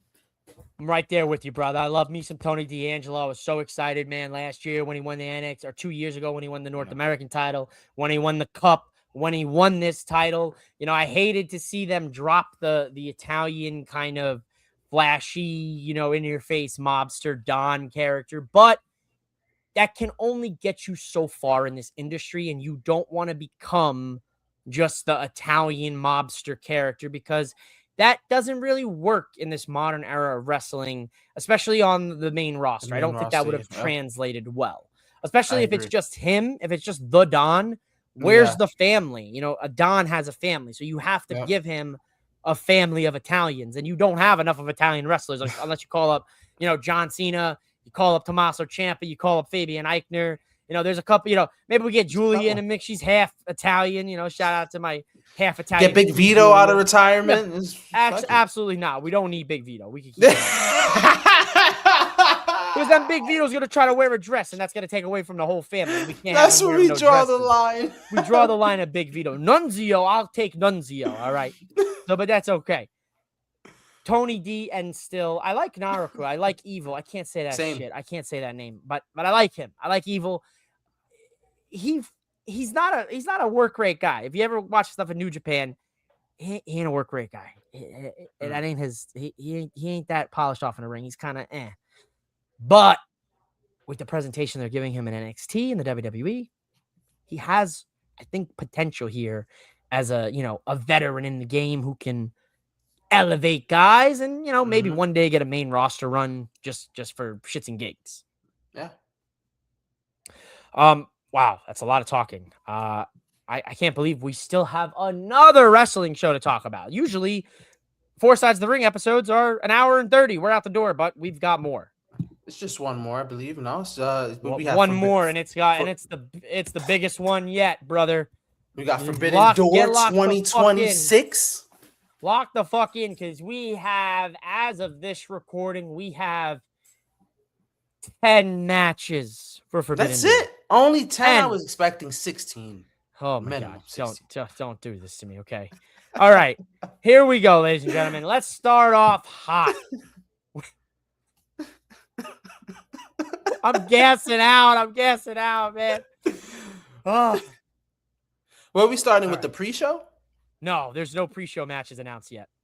There's no pre-show announcers? Okay. I thought no. They were oh, yeah, there's one. We'll start off with the buy-in. Lena Cross and Megan Bayne will defend the AEW Women's Tag Team Championships against Thunder Rosa and Olympia from CMLL. I want to say Thunder Rosa, but it's not going to be Thunder Rosa. No. Megan and Lena are clearly going to get the win here. Not a margarita match for me, just because I'm a big Thunder fan.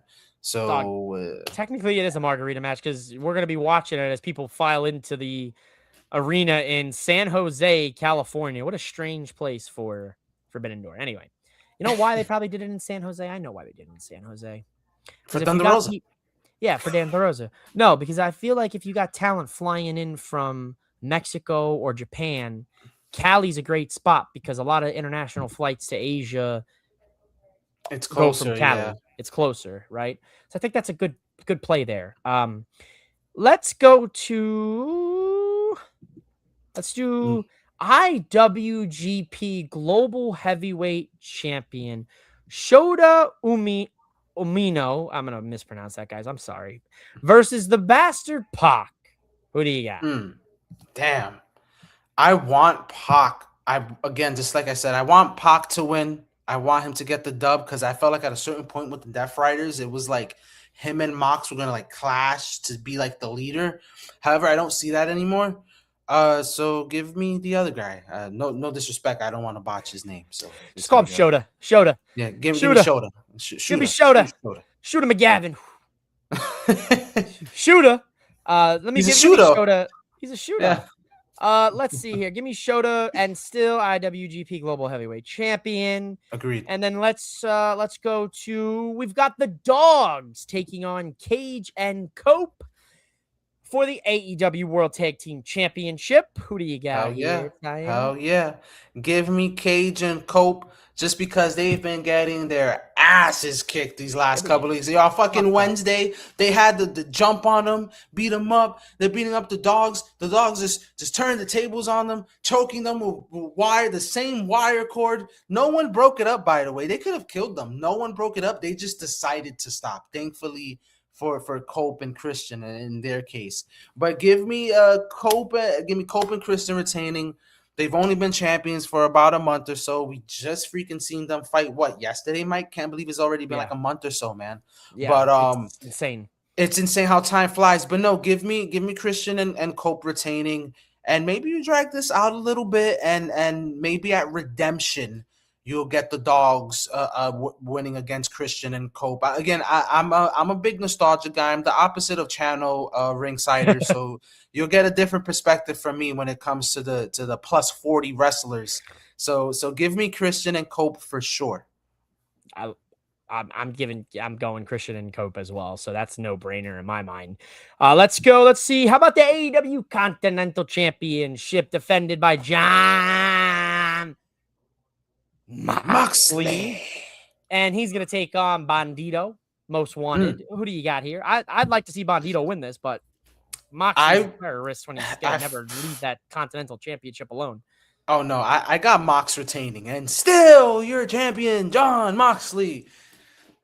I fucking love Mox, bro. Can I speak frankly here on the internet? And obviously the internet, it's forever once you say it on the internet, but Yeah. John Moxley does absolutely nothing for me. Nothing. I'm sorry. I will watch a John Moxley match. He'll put on a hell of a match. But that was a great match. That's literally what I said. As Tano as my witness, after the match at Double or Nothing with Moxley and Kyle O'Reilly, I said, man, that was a really good match. But John Moxley, I don't care. Yeah. I don't know why, man. I don't know what happened. It's you know what, I'm sorry, Mike. You know what I believe it is. Stop apologizing. I don't you know what I believe it is, man? It's the fact that the Death Rider storyline has been going on for, I don't know, 2-3 years now. Their heels, their faces. There's no real sense of direction. 1 minute, and just speaking from my perspective, in 1 minute I am invested and I know what's going on, or at least I think I do. Then the next minute, or the next week, I should say, a whole nother thing is happening. And it's like, what the fuck? Like, I don't mean to speak too much, to get too deep on this, but like on Wednesday night, freaking Daniel Garcia sacrifices his neck for Will Ospreay. So now I'm over here thinking to myself, if Will Ospreay is infiltrating the Death Riders, he's a fucking asshole. This guy just put his neck on the line for you, and you're just gonna fucking turn your back on them because you want to be petty. So it's like it's just one of those things that got a little too confusing, and I think that's the reason why, man. Just much like, again, I don't mean to go on a tangent here, but just like most AEW fans, man, from a company that sold 20,000 tickets to Wednesday night looking like they only had 1,500 people, is to me insane, because I started watching AEW late 2021, and that was still kind of peak AEW, kind of still there. So it's like, let's get on the horse, man. I'm not hating or nothing like that. I'm just a wrestling fan, and I'm just trying to, I guess, debunk Mike's disinterest to Moxley. He's trying to sell me on Mox. It's like, bro, it's insane to me. He's too talented. The story was going somewhere, and then it just poo-pooed. But anyways, I don't want to talk too much on that one match. We do love a good Tano tangent. Listen, ladies and gentlemen, that's a new segment next week. Tano's tangents. Yeah. Tano's tangent. We love alliteration here at Mouthing Off with Mike. No, see, for me in the Moxley situation, that's the problem. I like the Death Riders. I'm tripping. This is some real trippy shit. I like the Death Riders. I like Moxley with the Death Riders. I don't like Moxley on his own. It's just a weird thing. It's strange. I don't know. I'm the opposite. I would like to see Bandito win, but I think Moxley will hold that title for the foreseeable future. Let's get into these Owen Hart Foundation finals matches. We're going to stack them up. Okay. We're going to go men's first. Owen Hart Foundation 2026 men's tournament final match. Swerve Strickland versus the runner-up from last year's Will Ospreay. Who do you got? Will Ospreay.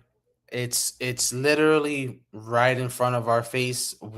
As soon as they showed the brackets and we saw Ospreay there, and we all know what happened last year, the runner-up, he will not be a runner-up again this time coming around, especially with the help of the Death Riders. That's the whole point of this. He's elevating his game in the ring.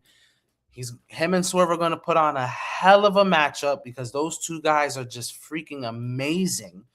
And Will Ospreay will go to All In and do his thing in front of his home country. Yeah. I'm right there with you. Sorry, I'm a degenerate here, and I was checking my my bets. USA tied it 2-2, 54 minute.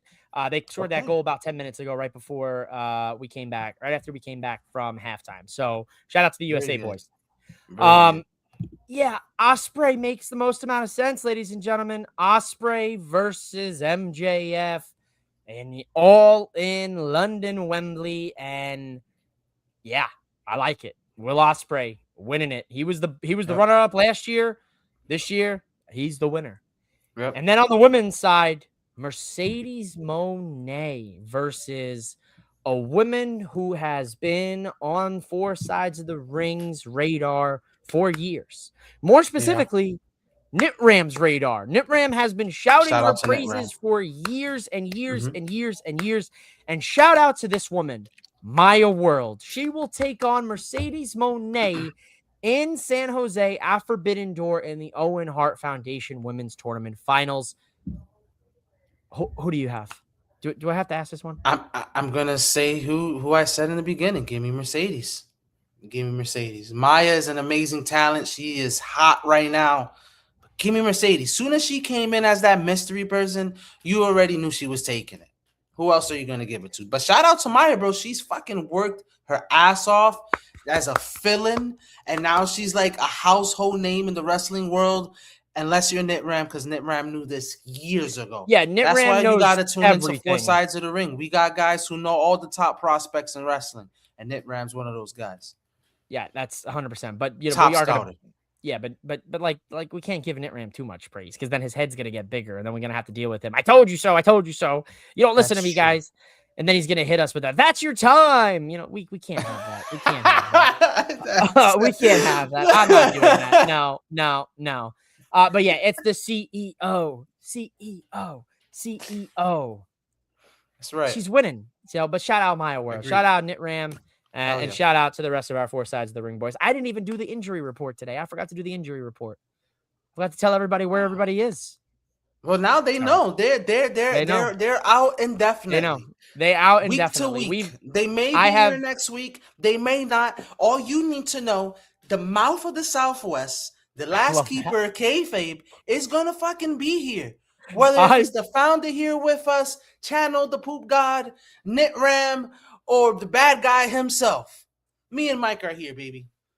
I absolutely love the mouth of the Southwest, by the way. I just want you to know. That is it. That is it. The mouth of the Southwest. Fuck yeah. I hope Jimmy Hart doesn't try to fucking sue me. That's why I changed it, because he's the mouth of the South. You're the we Southwest. added the West in there, right? It's the different. Southwest, You're over here. He can have it down He's there. in the South, right? Exactly. Yeah, I'm in the Southwest. He's in the South. We've got the mouth of the Northwest and the Northeast. Yeah, exactly. And the Pacific Northwest. There's mouths everywhere. Hey, but up. Yes, there are. Yes, there are. There's certainly mouths everywhere. There's a lot of mouths in this next match, ladies and gentlemen, in a steel cage match, which we'll see. Oh, dear God, I have to read this. Here we go, ladies and gentlemen. Thank goodness I have a reading comprehensive level of an 8th grader. Darby Allin, Konosuke Takeshita, The Conglomeration, Kyle O'Reilly, Mark Briscoe, Orange Cassidy, and Roderick Strong will take on that bald bitch's family, Don Callis's bitch family, except Andrade El Idolo. I love you, Andrade. Andrade El Idolo, Jake Doyle, Kazuchika Okada, Kevin Knight, and Kyle Fletcher. It's mouthful. And the AEW World Heavyweight Champion MJF, Maxwell Jacob Freeman, in a steel cage match. I got you. I will follow this up. So I have Mark Briscoe, Orange Cat. I'm not gonna name everybody. So I have Team Briscoe. I have Team Briscoe getting the dub. I was gonna name everyone. I have Team Briscoe getting the victory. And Michael's about to catch a heart attack. He's like, be in 10 minutes. So listen, I have Team Briscoe getting the victory, and I have an interesting fantasy booking here. I have Team Briscoe getting the victory. I have Mark Briscoe going against MJF. I have Mark Briscoe defeating MJF, winning the title. Winning the title. MJF retains it in redemption just because, fuck it. And then we get the MJF Ospreay thing. That sounds crazy. And a few minutes ago, you said this will live in like the internet world forever. So I'm going to sound insane like a month from now. But I need something to get shaked up a little bit, man. I need to see a Mark Briscoe world title run. He already had the TNT chip. He did a phenomenal job with it. But I need to see him with a world title run. And I think the time is now. He is relevant again. and in the name of relevance, put the strap on him. Might as well. Why even go through all this? My brother in the Lord. If Mark Briscoe wins the world championship, I might listen. You know what? Anything's possible, ladies and gentlemen. If Mark Briscoe wins the world champion, start that business. Go ask out that hot girl you've been too shy to ask out. You go listen. Go. You know what? Go play the Powerball. Go to the casino. Put it all on red. Put it all on black. Go listen. The Knicks just won the championship. Go put your hand. Go to the bodega, put your hand in the cash register, take the money out if Mark Briscoe wins the title. Because if Mark Briscoe wins the title, anything is possible. You could go ask Giselle Bundchen for a date. Go ask Taylor Swift to leave Travis Kelce for you, because anything's possible. All bets are off if Mark Briscoe wins the title. Listen. It won't be Briscoe versus Ospreay. Listen, he retains it in redemption. Never mind. He gets it back. You're too. You got 1,000. Listen, you've got a 2,000 IQ. The rest of the people, they got like a 6 IQ. It's okay. I like Rick. The point of redemption is everyone who loses at this pay-per-view coming up Sunday, they retain it for All In. That's my prediction for redemption. Dear God, there's so many men in that match. You would think this. That's gonna be insane. I'm gonna give the win to the Bald family. I'm gonna give the win to the Callis family. I for some reason the Callis family seems like they're gonna win that match. I don't know why. Don't ask me. But the Bald guy's gonna win. And this one, and then when Andrade wins, Nitram will be happy. DC MJF. Yeah, it's over. I hope MJF. MJF would have been a perfect fit for the Don Callis family had he been shaved bald at Double or Nothing. Then he would have fit like a glove, two bald peas in a pod, two bald guys at the toothpaste shop or something. I don't know. You know what I mean? Whatever they're doing these days. Where are we? Oh my God. This is terrible for someone who has ADD. All right. 3-way tag team match. The Bucks of Youth, the young Bucks, the not so young Bucks, the middle-aged Bucks, Matt Jackson and Nick Jackson will take on El Sky team. Really? That's what there's no way we're caught. Am I getting set up? Is he setting me up? Is this fucker setting me up? Nope. It's not. He's not setting me up. El Sky team. Nope. El Sky team. El Sky team, Mascara Dorada and Mystico versus the Is he setting me up again too? No, all right. Holy shit. I thought he was setting me up again. I thought he was like, I'm going to get him now. I know he's going to read this verbatim. I'm going to get him canceled tonight. Yeah, it is El Sky team versus the Unbound Company. The Unbound Company. That sounds like a BDSM company where you buy all your bondage equipment from. Shingo Takagi and Titan. Give me out of I don't even want to say the name of those teams, but even if I could pronounce all of that, give me what's this channel called? The mid-aged Bucks? The middle-aged Bucks? Yeah, the middle-aged Bucks, man. Even though they're, a little later in their career, I think these teams is gonna obviously be high flying, high energy. It's gonna be a fun match. That's another match on the card that I think is gonna be really fun, and I think ultimately the Young Bucks come out on top with the victory. Wow. Yeah, I would definitely put the win here for the Bucks. Just because El Sky team doesn't seem like they're a real team. And that is like a bondage team? Oh, Unbounded? Unbound Company gives me strange... Unbondage? They don't have a bond or something? Unbondage me.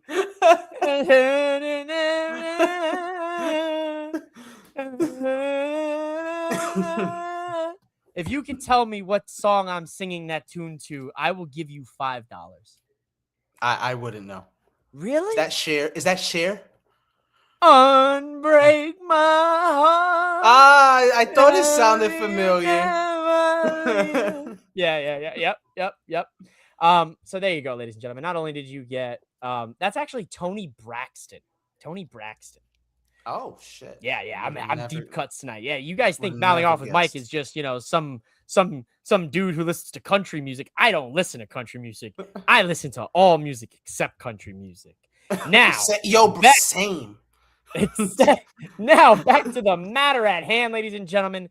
We've got, and I don't know why I saved this match for the last one. Just I feel like because there's no world titles being defended, except the AEW Women's World Title will be defended by the Toxic Spider Tekla. She will defend that title against Starlight Kid. Tano, who do you have? Give me Tekla, the Toxic Spider. She has been on a freaking tear. I'm unfamiliar with her opponent. I will be honest, so I don't want to say anything out of That's bounds. it. You're done. They're coming for you. They're So forgetting you. however, I will study on her. My AEW sickos, bear with me. I have a couple of days. I'll study. But no, yes. Even I think either ways, I don't see Tekla losing, anyways. So she's making her New Japan return. They have this whole thing with her and the New Japan president, so it would make sense for her to win. It would. I like Tekla, man. I'm a huge fan of Tekla. Ever since she came into the scene in AEW, I have been captivated. I have been entertained, and I love the way she says bitches. I love the way she says that word. Man, she's so freaking cool. Anyway, and you know what, man? We got to finish it strong here, ladies and gentlemen. The greatest of all time, in my personal opinion, one of the greatest of all time. The modern era's just guy. The best bout machine. The cleaner. Kenny Omega versus, by far, one of the greatest technicians that has ever graced four sides of the ring in history, Zack Sabre Jr. And this is, you got years and years and years of history. I'm sure you could have your own your calendar segment on these two's feuds and rivalries and matches, but talk about it, Tano. Tell the people. Man, listen, every time I see Zack Sabre Jr. wrestle, I really wish he's having a match in New York, I believe the 29th. I don't think, anyways, man, I'm such a fan of Zack Sabre Jr. He is, that matchup he had Wednesday against Jack Perry was, to me, just to me, phenomenal. I am a huge fan of technical wrestling, especially when it's done the right way. And Zack Sabre could make anyone he's going up against it. I don't know if they're really feeling that pain or not, but what if they are or aren't? It fucking seems like it. And the way he could contort his opponent's body is insane to me. And the fact he's going against the cleaner himself, Kenny Omega, we all knowing his injury history and all that, is going to make it very, very interesting. I have Zack Sabre winning against Kenny Omega. I think this will definitely give him some momentum heading back to New Japan. Kenny Omega for the last 3-4 years has already been a legend to where he doesn't necessarily need to win these big matches or title matches. It would be great to see, in my opinion. I would love to see Kenny back on top, indestructible. But I don't think we're ever going to get that Kenny again. I think we get Sabre getting the win in a technical masterclass, and you see Kenny just doing his stuff, man. I'm not going to say he's just going to play the hits. I think he's going to try to give it his all, but it's not the same Kenny, and at least to my eyes, it's not the same Kenny that we seen a few years ago who's been wrestling these last handful. But give me Zach. Yeah, we're seeing a different Kenny Omega, right? We obviously know Kenny Omega, he had diverticulitis. This dude had, feet of intestine cut out of his body. And he came back in what to me seemed like absolutely no time. Like genuinely, I knew he went out, he had the surgery, and he was gone what, felt like a long time at first, but then he came back and he was right back to his old self. And I was like, wait, how long was he actually out? And I'm almost positive he was out less than a year after diverticulitis. Having your intestines cut out, rearranged, fixed, tied off, whatever they do for diverticulitis. Jesus. Insane, right? And here he is, 40, almost 40 years old, and he's absolutely still doing it at a high level, but maybe not the same level Zack Sabre Jr. could do it right now. So I do like that shout. Now, just because he is the best bout machine, it's Kenny Omega on pay-per-view. I am going to give the win to Kenny. But Okay. Tano, you're probably going to beat me this week on the prediction side because I think your predictions are going to hold true compared to mine. Now, ladies and gentlemen, We will see. we will find out. Now, that's the show. We made it. That was We made 4 it. wrestling shows. We only advertised 3. We said TNA Slammiversary, NXT Great American Bash, and Forbidden Door. Or it was Night of Champions. I don't know. Yeah. Whatever the founder promoted in the We description. didn't even hit got a SmackDown or bonus. Collision, so We you didn't guys even are talk welcome. about the weekly monotony that's right. taking place. That's You right. know, right now Danhausen is factory resetting motherfuckers. Yo, Factory resetting them. Yo, I freaking love Danhausen, bro. That's so true. He's resetting everybody, and it's so. He's Matt, are you okay? You know it. I popped so hard. I popped so hard. No, seriously. He's got the Miz saying old catchphrases. He got poor Kid Wilson all messed up. The Danhausen stuff is probably the best thing going right now in WWE. So shout out to Danhausen. yeah. Much love to my brother. Much love to him winning the New York Knicks championship. You know, the spirit of Danhausen, you know, comes He's true. in the city. That's right. Is in the city. You know, he's forever enshrined. They might build a statue next to Brunson's. You know, when it happens. Yeah. Enjoy the professional wrestling, ladies and gentlemen. Oh yeah, man. That's all we got. Tano, tell the people where they can find you.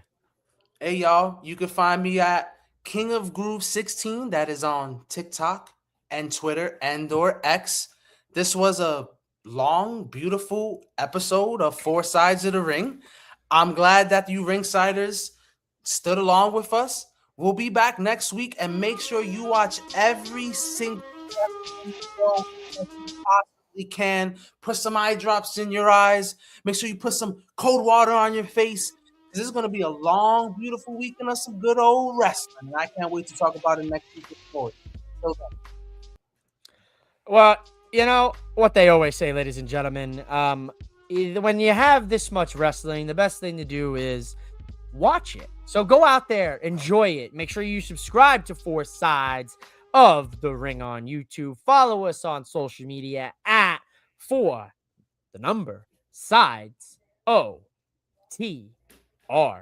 And we'll catch you back here for another episode of 4 Sides of the Rings. Now, me and Tano gotta figure out how to get out of the back room. So we'll see you Peace. later.